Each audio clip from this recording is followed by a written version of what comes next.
The ancient Chinese martial art of Qigong uses breathing and meditation to improve health and extend longevity.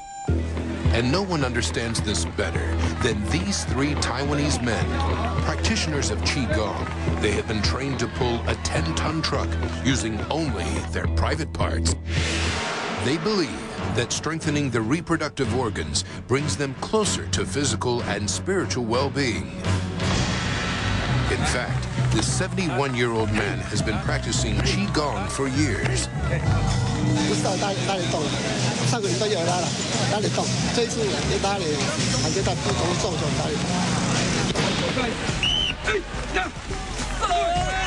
Amazingly, these men are able to pull the truck loaded with 50 people for almost 30 feet.